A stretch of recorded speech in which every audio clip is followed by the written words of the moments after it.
things happen in a fraction of a second. That driver needs to run on instinct. He needs to be able to do and deliver what he does.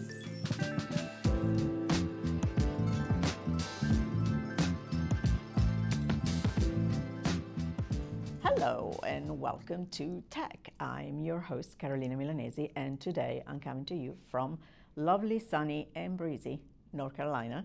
And I am here with Emily Ketchen, who is the CMO of Intelligent Devices at Lenovo. And I have Chris Roberts, who is the Director of IT at F1. And I'm here to talk about fresh out of the Austin Grand Prix, which was an absolute delight, not only because Ferrari made the podium, but in general, it was a great weekend. I'm here to talk about your partnership, which is beyond sponsorship. You started working together to really bring sport and technology together. So I want to hear both stories of how this started and why kind of you were brought together by common goals, I'm assuming. Yeah, I mean, I think for Lenovo, the partnership is really quite straightforward. So there's an incredible confluence of technology and sport. And I think that we have found that our partnership in particular with F1 has been the perfect mix of both of those sides of that particular coin. And so we have spent quite a bit of time with the F1. We've been partners for 3 years, and then just this year announced we were moving to a global partnership, because I think what the F1 has done is it's expanded the way in which our brand has been perceived with the number of technologists who are enthusiasts and fans. It's also fair to say that when we started the relationship, there were 500 million fans. That's now grown to 820, 890, something like that, million fans. But Carolina, importantly there is the growth that we have seen with the F1 in Gen Z, who have become very, very interested and connected and engaged, which is a super important audience for us. And also the number of women enthusiasts, which are also very important customers of ours. So I think that that has been a wonderful intersection point, again, of technology and sport. I guess I would say, Chris, on your side, thoughts there? I agree with absolutely everything you say. What's been interesting for us is we've seen the sport grow over the last, certainly the sort of 4 or 5 years. As Emily says, that fan base has moved massively. We've seen a huge shift, and I think something like 45% of our new fans are aged between 16 and 24.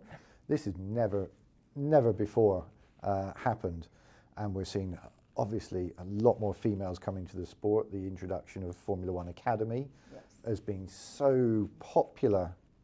We are seeing huge viewing figures for Formula One Academy, as we're seeing a lot more women just getting interested in, you know, what's going on at the sport, what's going on around the circuit. And, you know, the brand itself is elevating to a whole new level, and technology obviously underpins how we talk to the fans, and, you know, fans are at the heart of everything we do. So we can't have a conversation about technology without talking about AI. And I'm curious, if I look at Formula One, it's always been a sport that really kind of rested on milliseconds, right? And now it's milliseconds and megabytes. So how is AI changing not just the way that you analyze the races, but also you interact with your fan base? So there's a few key things to pull out there, and one of them actually is more around the timeliness. So we are generating terabytes of information, and we need to be able to sift that and get the nuggets that we really want to share with our fans out there. So this is really where technology comes to play, is because the timeliness of that information, that interaction with the fan, is key to its relevance and how hard it hits. So we have to get that from the car and out to the fan, whether that's on Instagram, whether that's on X, whether that's traditional linear television and graphics, F1 TV, for example, as fast as possible. One of the things where technology underpins all of that is making that distance in time much, much shorter. so that once something happens on the track, we're engaging with our fans with whatever that is, because that's when it has the peak impact. That's when we're engaging with our fans. That's the hook that brings them in to go, I'm going to get onto the rest of this, I'm going to watch the rest of the event. In terms of AI, you know, we're looking at a number of, there's some interesting AI things that we're doing with Lenovo that we can't discuss quite yet. We are among friends, right? So. But we're looking at how AI can bring some real advantages. But what we need to make sure we are doing is that the results that we come to are 100%. There's no room for hallucinations. There's no room for anything around interpretation. The data is the data, and it has to be 100% every time. I can see why. When you're thinking about the role of data and automation versus skill and intuition of the driver and the engineers, for that matter, the feel for the car versus all the data that the car gives you, how do we balance that? I think driver aids, there's always been, what can we give the driver that will assist them and make their lives that little bit easier? But the challenge to the driver is you cannot control some of those other factors, things like the weather, things like what the other drivers are doing. So you can provide tools, AI or otherwise, that potentially may assist the driver in some of that decision, or more, I guess, for the team principals on the pit wall, making strategic decisions. But for the driver out there, he's still very raw. He's still very much connected to the car and the track and the intangible things that can happen. You just can't factor that into a model and then come up with an output because things happen in a fraction of a second. That driver needs to run on instinct. He needs to be able to do and deliver what he does.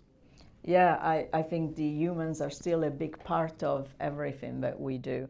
And I'm curious from your perspective, Emily, when you're talking about the emotional side of whether it is storytelling or technology per se, how do you think that AI can actually help drive a bigger emotion, if it's possible, with or Formula One fans and really connecting in a different way?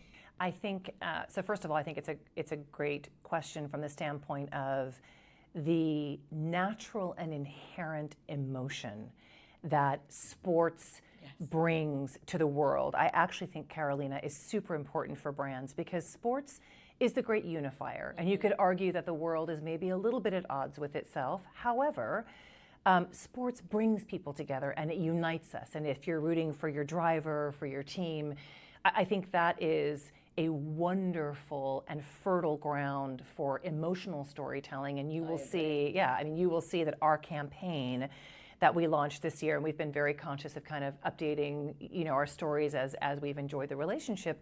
But the actual campaign anchors to emotion. And it's quite funny, but it's sort of that emotional moment when you think, here it comes, here it comes, here it comes, and then you just see this breakthrough. And so I think that in and of itself has been a great way to tell the story between the joy and elation, or that moment of, oh, my driver that was just a corner that was too tight, or whatever it may be.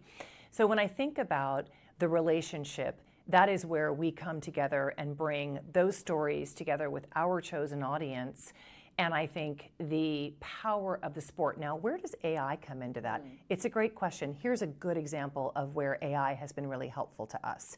So we are deeply in the F1 and in the space of motorsports. We also really want to target CIOs, for example, Chief Information Officers.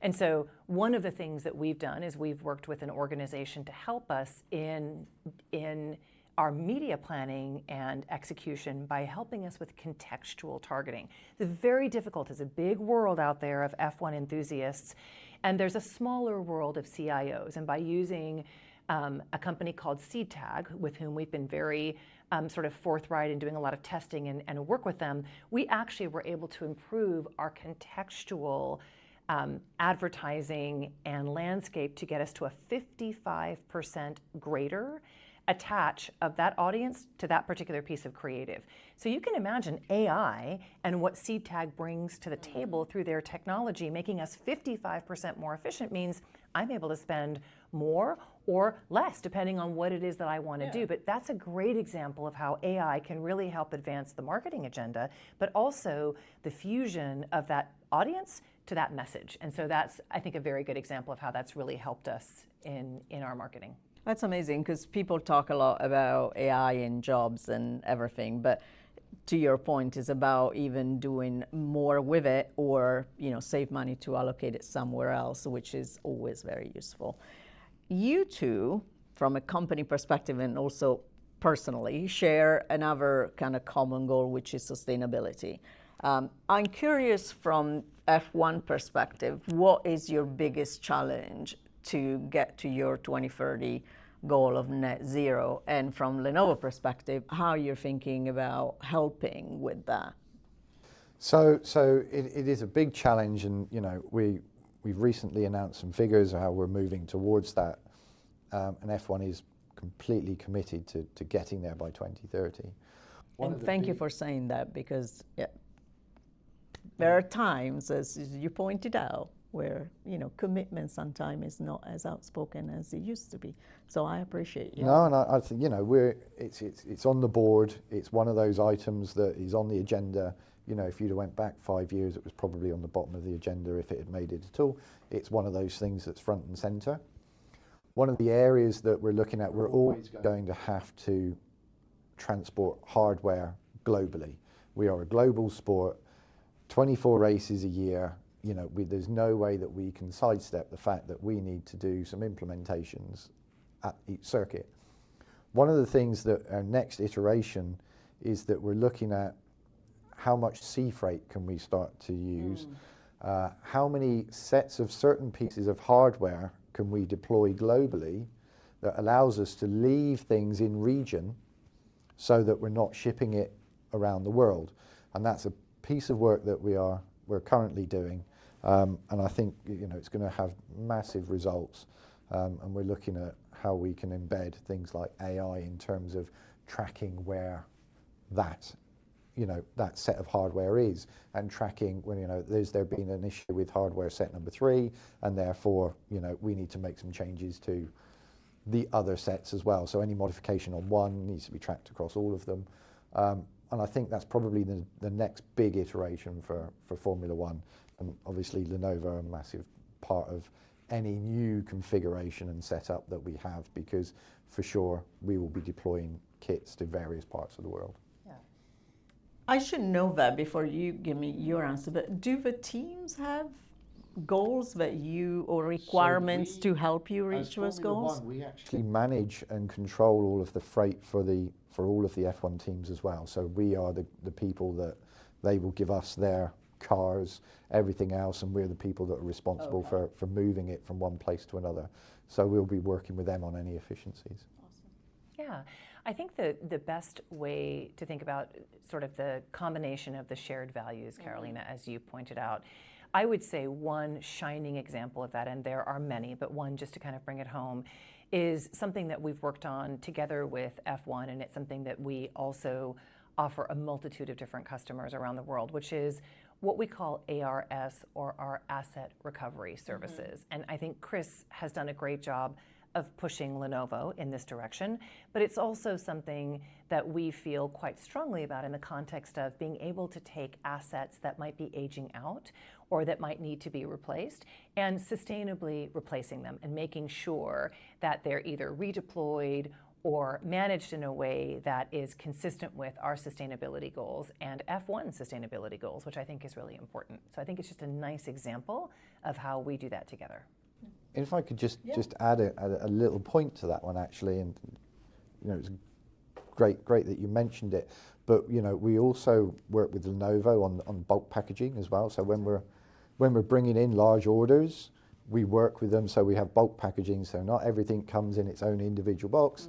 We have it set up so that we'll take that delivery in a sustainable packaging, but far less than if it was individually items. What have you both learned from this partnership slash sponsorship that would be useful to future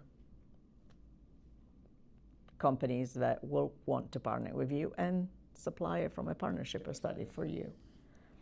Yeah, I mean, I think when we really came together in the relationship, Carolina, we established a 4-pillar framework that we have used to sort of guide this particular relationship. And the pillars are exactly as what you would imagine them to be. How is our technology profoundly impacting F1 and the performance and really the fan experience, which is what Chris has talked about, is germane to everything I think that you're doing and we're doing together. Secondly, it's around how do we communicate that? There's a big opportunity from a marketing perspective around the communications. Thirdly, there's a huge opportunity around the marketing, right? We've done some amazing things like, a 3D car coming out of Piccadilly Circus and dimensional, out of home. We did the very first ever projected live marketing and this incredible sort of billboard on the Walkie-Talkie building in London. So some real firsts that have pushed our marketers.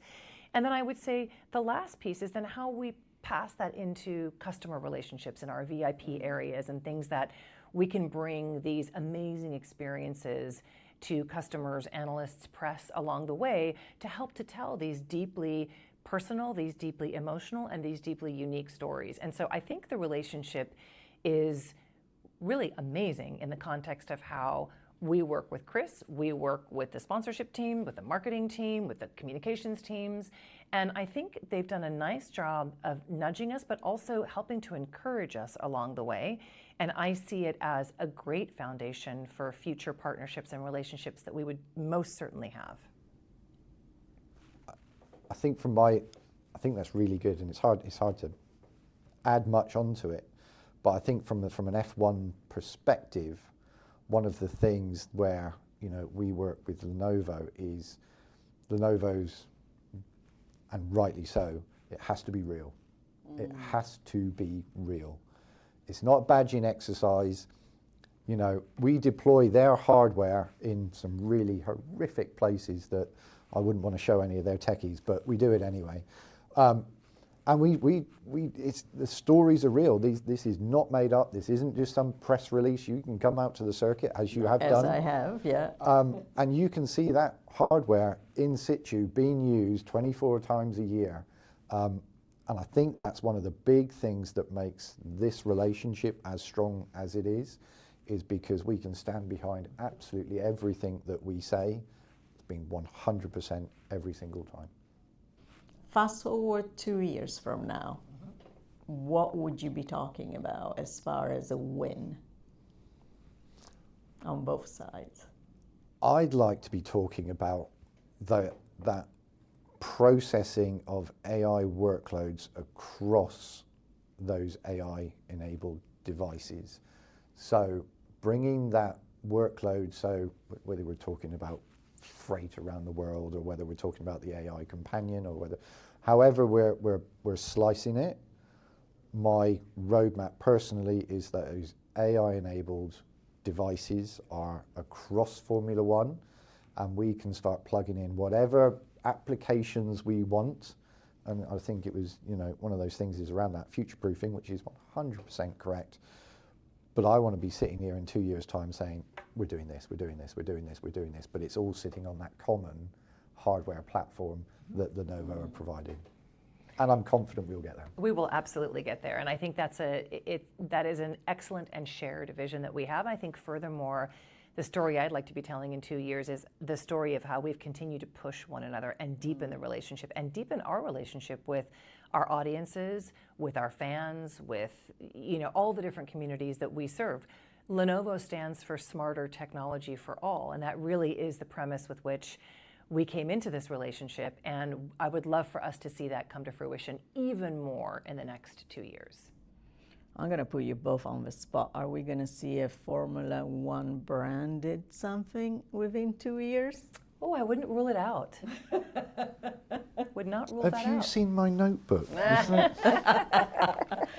I mean, you know, the passion is there, why not? And red and F1 red, I mean, it all seems to just fit in so That's nicely. right. That's right. Thank you for the time. I'm going to let you go, but first, summarize your partnership with one word. What is that word? For me, it's very simple. We are proud. We are so proud of the partnership. Nice. Oh, that's a great word. In one word. In one word. Or two. Or two. I get 100% more.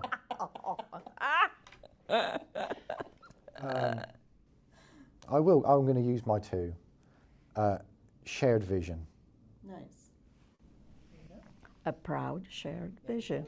That is a summary of everything that we talked about. Thank you so much for giving me some time today. It was an absolute delight.